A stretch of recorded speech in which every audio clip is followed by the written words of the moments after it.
مولائے کائنات فرماتے ہیں کہ پیغمبر نے ماہ رمضان المبارک کا تعارف کراتے ہوئے اصحاب کے درمیان یہ خطبہ ارشاد فرمایا اور کہا، ایھا الناس قد اقبل الیکم شہر اللہ بالبرکۃ والرحمۃ والمغفرہ۔ اے لوگو، اللہ کا مہینہ آپ کی طرف آ رہا ہے اور یہ 3 برکتیں لے کر آ رہا ہے۔ ان 3 برکتوں کے نام یہ ہیں، رحمت لے کے آ رہا ہے، برکت لے کے آ رہا ہے، مغفرت لے کے آ رہا ہے۔ یعنی اس مہینے میں آپ کو 3 چیزیں ملیں گی، رحمت خدا بھی برسے گی، برکت خدا بھی نازل ہوگی، اور وہ گناہگار کہ جو گناہوں میں ملوث ہیں، اس ماہ مبارک کے ذریعے پروردگار ان گناہ گاروں کو بھی معاف فرمائے گا۔ اس کے بعد فرمایا، وَهُوَ شَهْرٌ عِندَ اللَّهِ أَفْضَلُ الشُّهُورِ، یہ وہ مہینہ ہے کہ جو تمام مہینوں میں سب سے بہتر ہے۔ ایامہ افضل الایام، اس کے دن تمام دنوں سے بہتر ہیں۔ ولیالیہ افضل اللیالی، اس کی راتیں تمام راتوں سے بہتر ہیں۔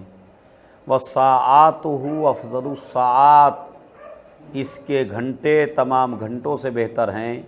اس کی منٹیں تمام منٹوں سے بہتر ہیں۔ لہٰذا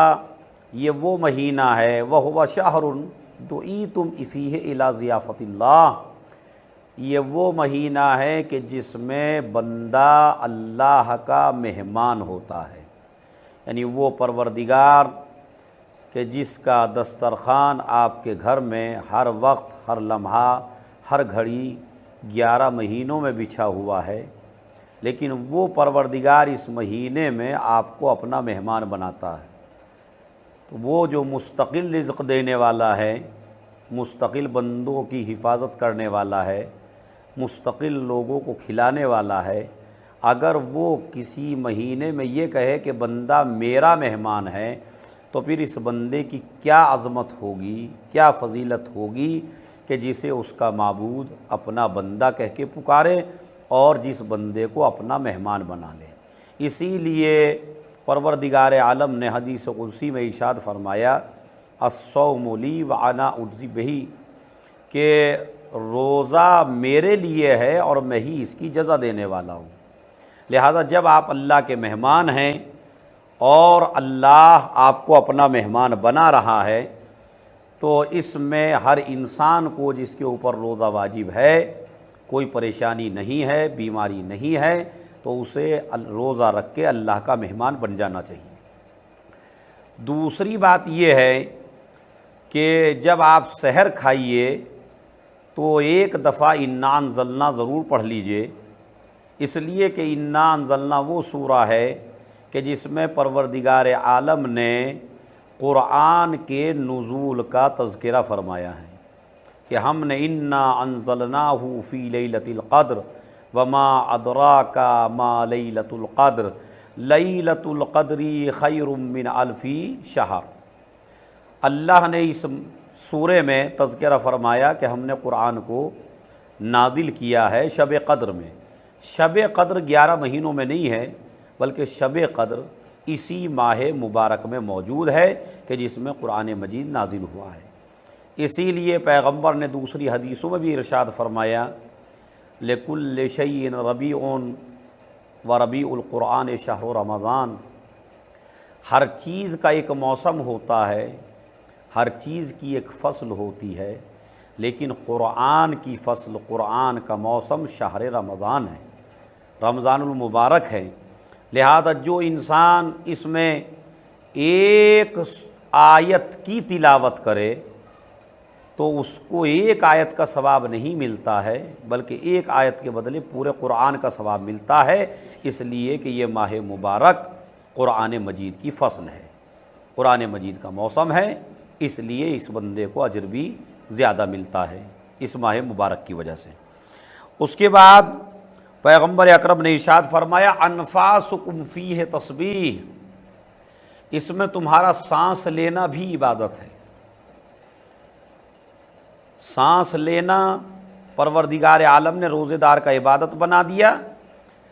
اور جب روزے دار روزہ رکھ کے سوتا ہے تو اللہ اس کے سانسوں میں تسبیح کا ثواب رکھے ہے، غیبت سے محفوظ رہتا ہے، دوسری لغویات سے محفوظ رہتا ہے۔ جب انسان سو جاتا ہے اور روزہ رکھ کے سو رہا ہے تو پوری نیند اس کی عبادت ہے، جو سانس لے رہا ہے وہ عبادت ہے۔ اور سانس لینے میں بھی اس پروردگار نے اگر غور کیا جائے اور سوچا جائے، اس پروردگار عالم نے جب انسان سانس لیتا ہے 1 منٹ میں نہ جانے کتنے سانس ہو جاتے ہیں، اور اگر پورے دن کا حساب لگائیے جب سے روزے کی نیت کی ہے اور جب روزہ افطار کیا ہے تو نہ جانے کتنے سانسوں کی تعداد ہو جاتی ہے کہ جو پروردگار عالم ان سانسوں کو تسبیح میں لکھتا ہے۔ لہٰذا ایک انسان کو، روزے دار کو، جب وہ محتاط رہتا ہے اور روزہ رکھتا ہے اور اس کے سانس عبادت بن جاتے ہیں تو اللہ روزے دار سے یہ کہتا ہے کہ جب افطار کا وقت ہو تو تم مجھ سے ضرور دعا کرو، اس لیے کہ تمہارا پورا دن عبادت میں گزرا، تمہاری سانسیں بھی عبادت ہیں، اور اب تم روزہ افطار کر رہے ہو، میرے مہمان ہو،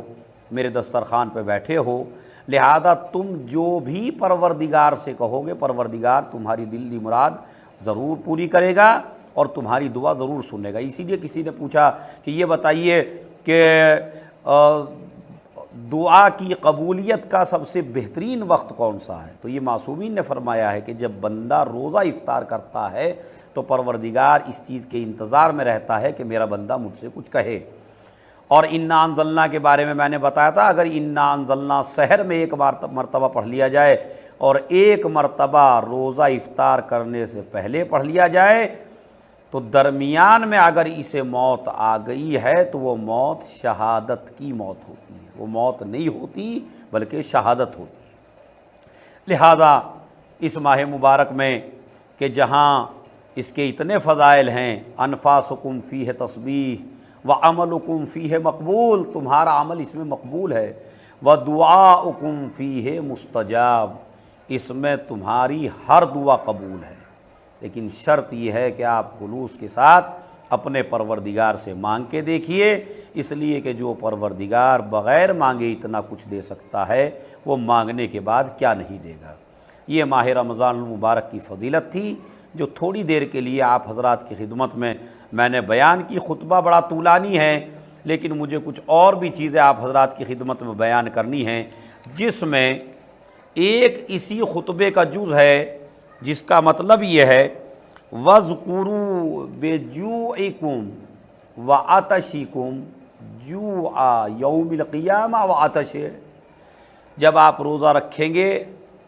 تو آپ کو بھوک بھی لگے گی، آپ کو پیاس بھی لگے گی، لیکن پروردگار عالم اس بھوک کے بدلے میں جو قیامت کے دن ایک انسان کو بھوک لگتی ہے اس سے محفوظ رکھتا ہے، اور جو انسان روزے میں پیاسا رہتا ہے پروردگار اس پیاس کے بدلے میں قیامت کی پیاس سے اسے محفوظ رکھتا ہے۔ لہذا وہ افراد جو روزہ نہیں رکھتے ہیں وہ جب قیامت کا دن ہوگا بھوکے بھی رہیں گے، پیاسے بھی رہیں گے، نہ کھانا ہوگا نہ پانی ہوگا۔ اگر آپ اس تپش سے بچنا چاہتے ہیں، اگر آپ قیامت کی بھوک سے بچنا چاہتے ہیں، اگر آپ قیامت کی پیاس سے بچنا چاہتے ہیں تو جن افراد کے اوپر روزہ واجب ہے ان کو روزہ رکھنا چاہیے تاکہ آپ قیامت کی بھوک و پیاس سے محفوظ رہ سکیں۔ اس کے بعد فرماتے ہیں پیغمبر، جس میں دوسری احادیث میں اس خطبے کے علاوہ ریزن بیان کیا گیا ہے کہ روزہ واجب کیوں قرار دیا گیا، امت کے اوپر روزہ واجب کیوں کیا گیا ہے۔ تو ہمارے معصومین علیہم السلام نے اور خود پیغمبر اکرم نے اس عبادت عظیم کا مقصد یہ بتایا ہے لَيَجِدَ الْغَنِيُّ مَسَّ الْجُوعِ، تاکہ امیر آدمی کو بھی احساس بھوک ہو سکے اور وہ یہ پہچان سکے کہ بھوک کسے کہتے ہیں، پیاس کسے کہتے ہیں۔ لَيَجِدَ الْغَنِيُّ مَسَّ الْجُوعِ، اور دوسری جگہ ریزن اس کا یہ آیا لیستوی بہی الغنی والفقیر، کہ 11 مہینوں میں فقیر الگ ہوتا ہے، امیر الگ ہوتا ہے، لیکن اس ماہ مبارک میں پروردگار یہ چاہتا ہے کہ روزے کی حالت میں دونوں کو برابر کر دیا جائے، نہ امیر کھا پی سکتا ہے نہ غریب کھا پی سکتا ہے۔ ایسا مسئلہ نہیں ہے کہ اگر امیر روزہ رکھے تو اسے کھانے کی اجازت ہے، غریب روزہ رکھے تو اسے کھانے کی اجازت نہیں ہے، نہیں، روزے کو واجب ہی اس لیے قرار دیا گیا تاکہ امیر کو احساس بھوک ہو سکے اور غریب اور امیر کو پروردگار برابر کر دیں۔ لہٰذا اگر ماہ رمضان المبارک کے بعد ایک امیر میں یہ احساس نہ ہو اور ماہ رمضان کے روزے رکھ کے بھی اس کے دل میں تھوڑی بھی محبت نہ آئے فقیر سے، تھوڑا بھی رحم نہ آئے، اور اس کے دل میں